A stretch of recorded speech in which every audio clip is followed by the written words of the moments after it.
have that nagging front of the hip pain whenever you're doing running, jumping, squatting, whatever it may be, a lot of the times it comes down to hip flexor weakness or some sort of hip flexor issue.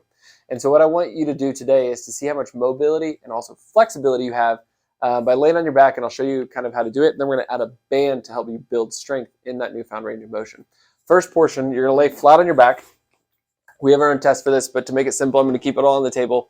I want you to take your left knee, or whichever knee is not bothering you, or whichever hip flexor is not bothering you, and you're going to bring this up as high as you can, as you're trying to bring it as close to your chest as possible. For me, I have pretty decent range of motion, but I want to see if I add some overpressure, I can get a lot higher. Now, if I let go, can I keep it there? And for myself, it's quite challenging, but I can keep it there and come back down. So the way I describe it is usually this is my mobility, here is my flexibility. I only own up to this range of motion, but I have the capacity to go higher. Now, to help you today, what you're going to do is you're going to add a band around the balls of your feet. You're going to keep one leg completely straight, and the other one's going to come up towards your chest. So if my left knee is the one coming up to the chest to help strengthen this hip flexor, the right leg is going to stay completely straight, and you're probably going to feel that right glute contract and hold. That leg stays straight. You pull up as high as you can. I can get to about here. That's about all I got. To help build strength and really build range of motion up higher, we're going to pull this up high, let go with my hand and see if I can hold it there, control it back down.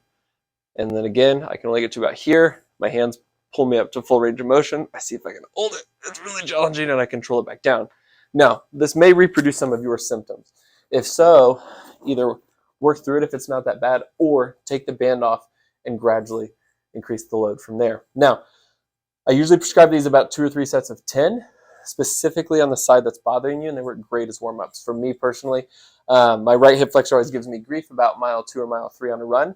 If I do these beforehand, that usually goes back to about mile 5 or mile 6, and if I stay consistent like we all should, usually goes away in a couple weeks. So again, my name is Dr. Clayton Durr, and Natural One is physiotherapy. This video is over hip flexor strength, and if you want to buy one of these bands that I think never, ever, ever break, they are $20.